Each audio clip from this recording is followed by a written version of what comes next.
Il y a un point sur lequel je voudrais insister parce que je crois que, en fait, on dit tous qu'on ne comprend pas vraiment très bien. Moi, je crois que ce qu'est en train d'essayer de faire Trump, c'est une explication tout à fait personnelle, c'est un immense pari sur la réindustrialisation américaine.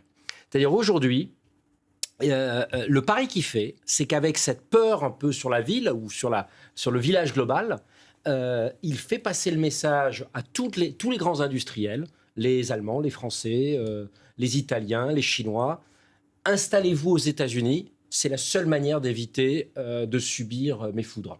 Et je rappelle que Biden avait eu, alors avec une tout autre mécanisme, le fameux Inflation Reduction Act, qui était plus des subventions extrêmement simples à obtenir, aussi cette stratégie de rapatrier. Et pourquoi on fait ça? Parce qu'aujourd'hui, on est dans un monde où si vous n'avez pas d'industrie, vous n'avez pas d'innovation. Puisqu'aujourd'hui, les cycles allent tellement vite que si vous ne pouvez pas très vite tester, mettre ça dans les usines, ce que les Chinois d'ailleurs ont très bien compris. Deuxième chose, l'industrie, c'est l'emploi.